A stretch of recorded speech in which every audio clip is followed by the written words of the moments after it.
کہ یہ، اور سچ بھی یہی ہے کہ یہ تمام کچھ جو اس وقت حاصل ہو رہا ہے اس پلیٹ فارم پہ، اس کے پیچھے پاکستان اور پاکستان کی لیڈرشپ اور پاکستان کا جو وقار ہے اس کے اندر ایک بہت بڑا جو ہے اس کا کردار ہے. تو ایک لحاظ سے یہ پاکستان کے لیے باعث فخر ہے کہ آپ دنیا میں امن کا باعث بنے ہیں. یہ باعث فخر ہے کہ آپ نے اس خطے کے اندر آپ نے واپس اسٹریٹجک بیلنس کو ریسٹور کیا ہے، اور آپ نے ہندوستان کو بھی یہ بات باور کروائی ہے کہ کوئی جنگ اتنی آسان نہیں ہے. جو آپ ان کے اوپر عائد کرنے کی کوشش کریں گے تو اس کا کوئی رد عمل نہیں آئے گا. اور اس کے ساتھ ساتھ جو پاکستان کا ابھرتا ہوا کردار ہے اس وقت مشرق وسطیٰ میں، وہ بھی اس بات کی نوید ہے کہ پاکستان انشاءاللہ تعالی اس خطے کے اندر ایک بڑی طاقت کے طور کے اوپر، ایک مستحکم طاقت کے طور کے اوپر ابھر رہا ہے. جی بالکل، نو ڈاؤٹ. اور اس کے علاوہ اگر ہم دیکھیں تو گزشتہ روز کوئی جھڑپیں بھی ہوئی ہیں ہرمز کے اندر، اور کچھ آپس میں ایسکلیشن تھوڑی سی دوبارہ بڑھی. یو اے ای کے اوپر اٹیک کی بات کلیم یو اے ای کر رہا ہے، ایران نے اس کو ڈینائی کیا. یہ آپ کو کیا وار فیئر میں یہ کیا نیا ایک جہد یہ ہے، یہ فالس فلیگ آپریشن ہیں؟ دیکھیں یہ تو دیکھیے فالس فلیگ آپریشنز نہیں ہیں. اس وقت بہت ساری فرسٹریشن ہے. جس الائنس نے یہ جنگ شروع کی تھی وہ الائنس جو ہے اس وقت تھوڑا سا مشکل میں ہے، جس میں اسرائیل، یو اے ای اور ہندوستان تھے، اور اس میں امریکہ بھی تھا. ظاہر ہے وہ جو الائنس تھا وہ ایک اس بات کے اوپر بیسڈ تھا کہ جی یہ جنگ جو ہے شیعہ سنی جنگ میں تبدیل ہوئے گی. وہ اس بات پہ فیس تھا کہ یہ پرشین نان پرشین جنگ میں جڑے گی، یعنی کہ عرب اور عجم کی جنگ بنے گی. ان کا خیال تھا یہ مشرق وسطیٰ کی سب سے بڑی جنگ بنے گی، اور آخر میں جو گلف کنٹریز ہیں وہ بھی اس جنگ میں شرکت کرے گی. لیکن ہم نے دیکھا نہ تو باقی ممالک نے اس میں شرکت کی، بلکہ جو منظرنامہ ہے اس میں جو لوگ جنہوں نے جنگ شروع کی وہ آخر تک وہی لوگ موجود تھے. اب ظاہر ہے جب امریکہ یہ تمام نیگوسیشنز کر رہا ہے تو جو باقی ساتھی ہیں وہ سمجھتے ہیں کہ جی شاید ان کی جو دفاع ہے اس طرح نہ ہو سکے. اسرائیل اپنا پروسیس چلا رہا ہے تو پیچھے صرف یو اے ای رہ جاتا ہے، تو یو اے ای نے کچھ تو کرنا تھا واپس آنے کے لیے. ظاہر ہے اس لیے اس کے انہوں نے اوپیک کی بات کی. اور اب اس میں جو چوتھا پلیئر ہے وہ ابھی آپ کے خلاف دہشت گردی کی ایک لہر چلانے کے چکر میں، اور وہ ہندوستان ہے جس کو بار بار آپریشن سندور کہہ رہے ہیں. تو جو دو سیلینٹ ادر پارٹنرز تھے اس کے اندر اس سیکورٹی کوریڈور میں، ایک یو اے ای اور دوسرا ہندوستان، وہ اس وقت یقینی طور کے اوپر بے چین ہے، اور وہ اس طرح کی تمام چیزیں کریں گے جو ایک سپوائلر کی ہیں. لیکن اس وقت جو ایک طرح سے آپ کہہ سکتے ہیں ہوا ہے وہ امن کی طرف ہے. ہوا جو ہے وہ اس طرف ہے کہ اس خطے کے اندر ایک نیا جو ہے آرکیٹیکچر بننے جا رہا ہے، اور اس آرکیٹیکچر کے اندر ایران، سعودی عربیہ، پاکستان، ایجپٹ، ترکیہ اور قطر بھی اس میں شامل ہے. امریکہ بھی شامل ہے، قطر بھی شامل ہے، اور چین بھی شامل ہے، اور روس بھی. تو ایک طرح سے ایک نئی جو ہے بیسز آف انٹریکشن بننے جا رہی ہے، اور اس کے اندر نہ یو اے ای اس طرح موجود ہے، نہ ہندوستان اور نہ اسرائیل. تو تھوڑا سا تو ہمیں برداشت کرنا پڑے گا ان کی طرف سے. یہ I2U2 جو تھا یہ میرے خیال سے آپ کو لگتا ہے انفیکٹو ہو گیا ہے جو انہوں نے بنایا تھا؟ نہیں، یہ انفیکٹو نہیں ہوا. یہ لوگ جاری رہیں گے، لیکن ان کو جو ایک انپریسیڈنٹڈ طاقت حاصل تھی اب وہ اس طرح کی طاقت نہیں رہے گی. وہ جو پاور کا جو بیلنس ہے وہ شفٹ آؤٹ کرے گا. لیکن ظاہر ہے یہ ایک معاہدہ ہے. اب یہ لوگ ایک دوسرے کے ساتھ جڑ چکے ہیں، تو اتنا آسان تو نہیں ہے کہ نکل جائے، نہ ہندوستان، نہ اسرائیل، نہ یو اے ای، نہ امریکہ. لیکن بہرحال طاقت کا مرکز جو ہے تبدیل ہو رہا ہے. لیکن ایران کا فیوچر آپ کیا دیکھ رہی ہیں؟ ایران نے تو اپنی پاور جو ہے وہ دنیا کے سامنے دکھا دی ہے کہ ایک بڑی طاقت کے ساتھ ایک چھوٹا ملک کس طرح لڑ سکتا ہے، اور کس طرح اس نے ریزسٹنس شو کرائی اور استقامت دکھائی. آپ کو لگتا ہے کہ اگر یہ ایگریمنٹ ہو جاتا ہے تو اس خطے کے اندر ایران بھی ایک بڑی طاقت بن کے ابھرے گا؟ اکانومی کے حساب سے اگر دیکھیں تو اس کے تقریباً $100 ارب جو ہیں وہ دوسری دنیا کے اندر مطلب فریز ہوئے ہیں، جو کہ انفریز ہو گئے. تو اس کی اکانومی تو بہت زیادہ جسے کہہ سکتے ہیں سپورٹ میں آ جائے گی. دیکھیں ان کا مسئلہ اکانومی کا نہیں ہے. اکانومی ان کا ایک چیلنج ہے، کیونکہ وہ تیل بنانے مطلب تیل ایکسپورٹ کرنے والے ملک ہیں.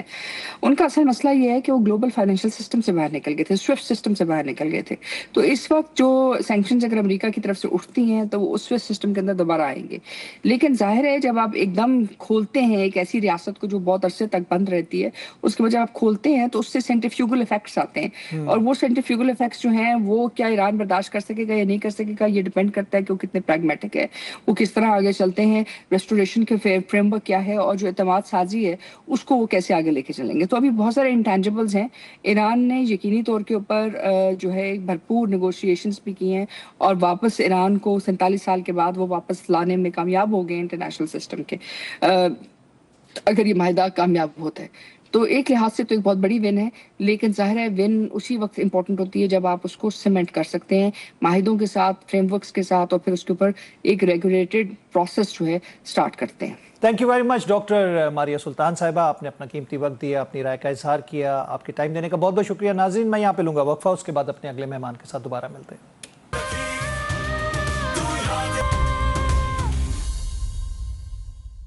ویلکم بیک ناظرین، ایک دفعہ پھر خوش آمدید کہتے ہیں۔ پروگرام کے حصے میں ہمیں جوائن کریں سابق وزیر خارجہ خورشید قصوری صاحب۔ خوش آمدید کہتے ہیں قصوری صاحب آپ کو ہم۔ قصوری صاحب یہ بتائیے گا کہ پاکستان کی کامیاب سفارتکاری کا پاکستان کے مستقبل پہ کیا اثر پڑے گا؟ دیکھیے، میں یہ سمجھتا ہوں کہ یہ جو پچھلا 1 سال گزرا ہے یہ حیرت انگیز تبدیلیوں کا سال ہے، بہت مثبت تبدیلیوں کا سال ہے پاکستان کے لیے، ڈپلومیٹیکلی، ملیٹریلی، اور ہمیں ایک موقع مہیا کرتا ہے کہ ہم اس سال کو اور اس وقت کو پوری طرح سے اس کا فائدہ اٹھائیں، اور ہمارے جو اپنے کچھ ملک کے اندر مسائل ہیں جو ہم نے ریفارمز کرنے ہیں وہ کریں، کیونکہ اس قسم کی جو اپرچونٹیز روز روز نہیں ملتی۔ پاکستان کی گڈ ول بھی ہو گئی ہے، پاکستان کو اس کا پورا فائدہ اٹھانا چاہیے، اور میں یہ سمجھتا ہوں کہ جو بھارت کا پروپیگنڈا تھا وہ اپنے آپ کو اس علاقے میں نیٹ سیکورٹی پرووائڈر کے طور پر پیش کر رہا تھا، گھڑی گھڑی عرب ممالک میں جاتا تھا، مختلف ممالک میں اور جگہوں پہ بھی، اور وہاں بنیادی طور پر ان کا مقصد یہ ہوتا تھا، ہڈن میسیج تھی کہ وہ ان کو بتائیں کہ اگر امریکہ کسی سٹیج پہ وہاں سے ہٹ بھی گیا ہے، میں وار سے پہلے کی بات کر رہا ہوں، یہ جو ابھی ریسنٹ وار ہوئی ہے نا اس کی بات نہیں کر رہا، یہ جو اسرائیل اور امریکہ اور ایران والی ہے، تو لیکن اندازہ تو لوگوں کو ہو گیا تھا کہ جناب امریکہ اپنے آپ کو ہٹا رہا ہے، امریکہ جو ہے نیٹو سے بھی مطلب ناراض نظر آ رہا ہے، اپنے آئسولیشن میں ایک قسم کا جا رہا ہے، اپنا جو اپنا ہیمسفیئر ہے اس پہ اپنے آپ کو وہ فوکس کرنا چاہ رہا ہے، یا بقول امریکہ کے، حالانکہ وہ اس کا انہوں نے اٹینشن ڈائیورٹ کر دیا کہ جی ساؤتھ چائنا سی میں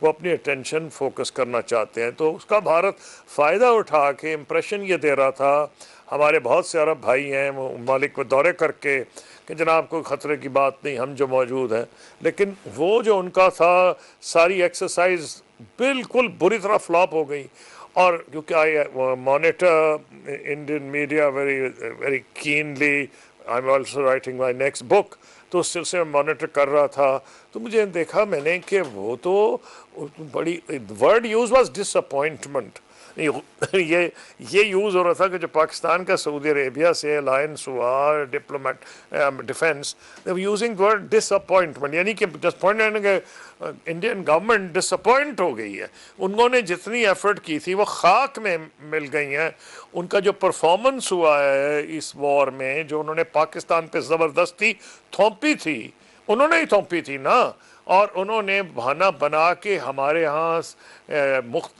سویلینز کو کہہ تو دیا یہ سب دہشت گرد ہیں، بڑے بڑے شہروں میں بڑی بڑی بلڈنگز پہ حملہ کر دیا، بچے خواتین مارے گئے، کو پندہ پوچھے اتنے دن سے اگر آپ پروپیگنڈا کر رہے ہیں کہ آپ حملہ کریں گے تو کوئی دہشت گرد ود انورٹڈ کامز بیٹھا ہوگا کہ آئے اور بم کھائے، تو انہوں نے پاکستان کو ہیمیلیٹ کرنے کی خاطر یہ کوشش کی تھی کہ دیکھو ہم دناتے ہوئے آئیں گے، ہم کیا کریں گے، وہ الٹا منہ ان کے پڑ گیا ہے، اور میں سمجھتا ہوں کہ اگر کوئی آنے والا تاریخ دان یہ لکھ دے ان کو سم اپ کرنے پہ، پاکستان کی طرف سے کوئی لکھ رہا ہو، وہ کہے thank U prime minister Modi, انہوں نے اتنا بڑا احسان کر دیا پاکستان پہ، یہ جو انہوں نے جنگ تھوپی تھی الٹا پڑ گیا ان کے سارے گلف میں، ساری دنیا میں، اب تو لوگ لکھا جا رہا ہے کہ پاکستان کی جو کمزوریاں ہیں جو ہیں میں مانتا ہوں، جن کو ریموو میں نے آلریڈی اشارہ کیا ہے، یہ کیسے ہو سکتا ہے کہ ایک ملک ایسا رول ادا کر سکتا ہے، کئی وجوہات ہیں، ہماری جیوگرافیکل لوکیشن، ہمارا سائز،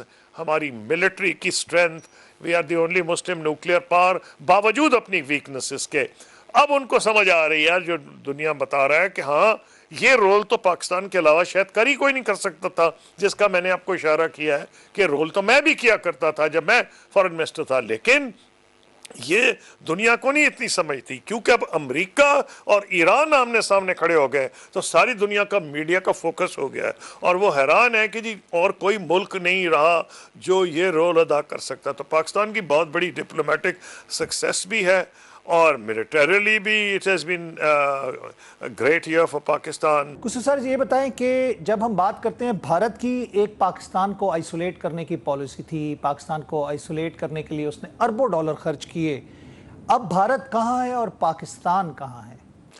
جی ہاں، میں کیونکہ کتاب لکھ رہا ہوں تو میں شروع سے فالو کر رہا تھا اور میں پریڈکٹ کر رہا تھا کہ ہندوستان اس پالیسی میں فیل ہوگا. مجھے یاد ہے کہ امرتسر میں ایک ہارٹ آف ایشیا کانفرنس ہوئی تھی اور اس میں پریزیڈنٹ جی بھی تھے اور روس کے بھی نمائندے تھے، اسپیشل ریپرزینٹیٹیو. تو ادھر بھی انہوں نے یہی راگ الاپا تھا، ٹیررزم فلاں یہ وہ. ان کے منہ پہ پریزیڈنٹ جی نے ان کو کانٹرڈکٹ کیا تھا.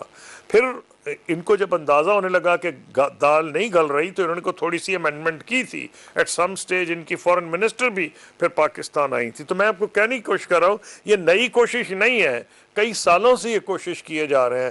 اور میں کئی جگہ پہ فورمز میں انٹرنیشنلی جب بات کرتا ہوں وہاں میرے انڈین جو انٹرلوکیوٹرز ہیں وہ بھی موجود ہوتے ہیں ٹریک 2 کانفرنسز میں. تو میں ان سے سیدھا سوال پوچھتا ہوں، میں ان سے پوچھتا ہوں جی we are the 5th largest country in the world, the only Muslim nuclear power, with 4th or 5th strongest and most disciplined battle-hardened army in the world. تو مجھے یہ بتائیں we are a part of the Muslim world. ہم one of the most important members of the Organization of Islamic Conference. آپ وہ half the global south ہے، OIC کے 57 members ہیں. We are part of the English speaking world. We are members of the Commonwealth. شروع سے ہم مختلف alliances میں رہے ہیں، چاہے وہ اچھی بات تھی بری آج بحث نہیں ہو رہی. سیٹو، سینٹو، بغداد پیکٹ. تو آپ ہمیں آئسولیٹ کیسے کریں گے؟ تو وہ چپ ہو جاتے تھے، کوئی جواب نہیں تھا. اب کلیئر ہو گیا ہے کہ پاکستان کو انڈیا آئسولیٹ نہیں کر سکا بلکہ آئسولیٹ خود ہوا ہے. اور جو اس نے یہ بھونڈا ڈرامہ رچایا تھا جب حملہ کیا تھا انہوں نے پچھلے سال، تو ان کو یورپین یونین سے بھی نہیں سپورٹ ملی، ان کو مسلم کنٹری سے تو بالکل سپورٹ نہیں ملی. اور کچھ ملکوں نے، ترکی نے اور آذربائیجان نے ہماری کھلی سپورٹ کی.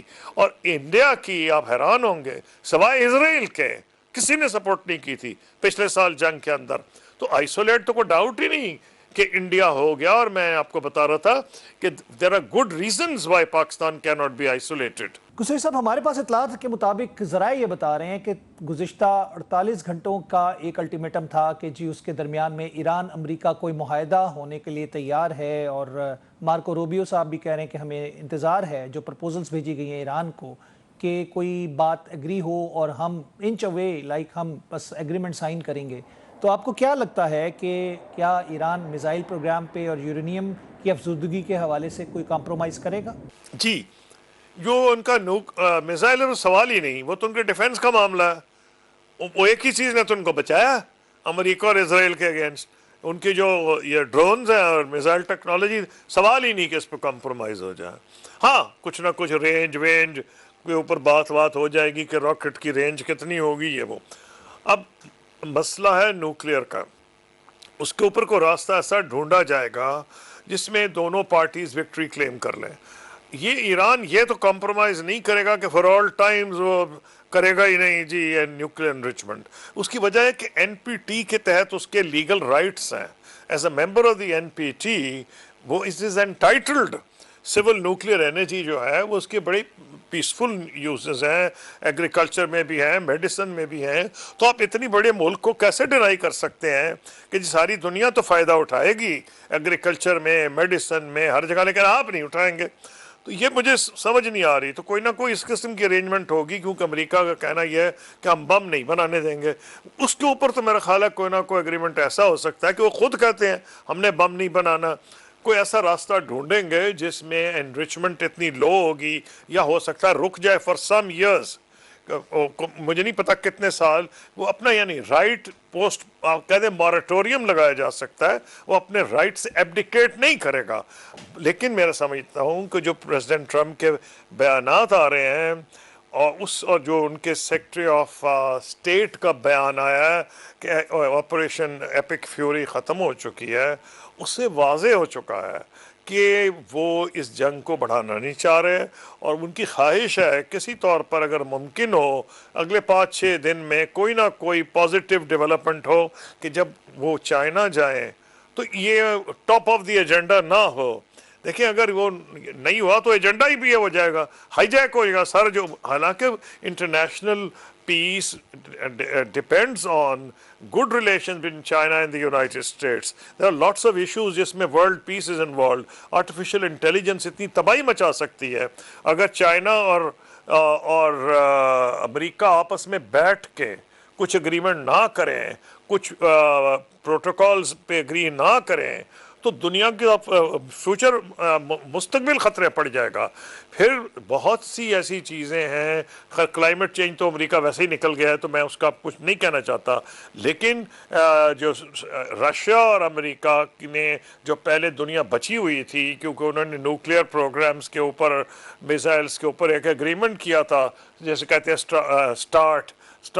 ایک تھی اسٹریٹجک آرمز لمیٹیشن اسٹاکس, ایک سٹارٹ تھی, وہ بھی ایکسپائر کر گیا ہے. تو خیال تھا کہ وہ چائنا کے ساتھ اس پہ بھی بات کریں گے. تو جو دنیا کا ایجنڈا ہے, جو پھر ٹریڈ ہے جو دونوں کے درمیان بہت بڑا ایشو ہے جو ساری دنیا کے لیے مصیبت بن گیا ہے, پریزیڈنٹ ٹرمپ کے جو ٹیرفس ہیں, خیال تھا اس پہ بات ہوگی تو ایجنڈا ہی ہائی جیک ہو جائے گا, ساری اٹینشن اس پہ ہو جائے گی. اس لیے مجھے امید ہے کہ کیونکہ یہ اتنی امپورٹنٹ وزٹ ہے اور یہ وزٹ پوسٹ پون نہیں ہوئی, میرا ایک سٹیج پہ خیال تھا کہ اگر نہ معاملہ بڑا خراب ہو گیا تو شاید وزٹ کچھ دن کو پوسٹ پون ہو جائے, لیکن وزٹ تو آن ٹائم جا رہی ہے.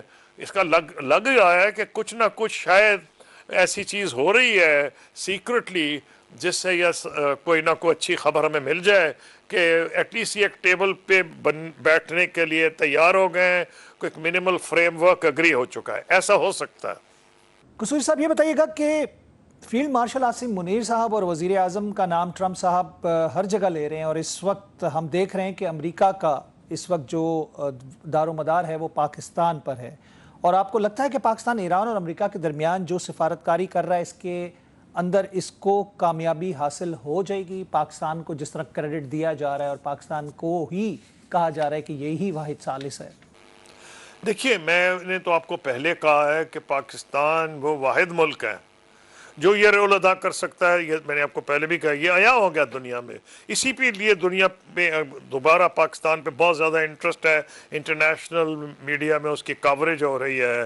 اور یہ کوئی ڈاؤٹ ہی نہیں کہ فیلڈ مارشل عاصم منیر نے موقع جو ہے ایسا گراسپ کیا, یہ جو ان کو وائٹ ہاؤس میں انویٹیشن ملی تھی وچ واز انپریسیڈنٹڈ, تو وہ جب وہاں گئے ہیں تو مجھ سے میڈیا نے یہ پوچھا تھا کہ کیا ڈسکشن ہو رہا ہے. میڈیا والے حیران تھے بھئی کس لیے یہ ان کو, تو میں نے کہا ایران ڈسکس ہو رہا ہے. ان کا خیال تھا کہ پاکستان تو کس طرح پارینہ ہے, اس میں تو ماشاءاللہ ہم نے بہت اچھا پرفارمنس کیا ہماری آرمڈ فورسز نے, تو ڈسکشن ہو رہا تھا ایران. تو امریکہ کو اندازہ تھا, ہمارے فارن آفیسز, ان کے اسٹیٹ ڈپارٹمنٹ, ان کا پینٹاگن, ہمارا جی ایچ کیو, یہ انسٹیٹیوشنل میموری ہے کہ پاکستان نے ماضی میں بھی یہ رول ادا کیا جیسے میں آپ کو بتا رہا تھا.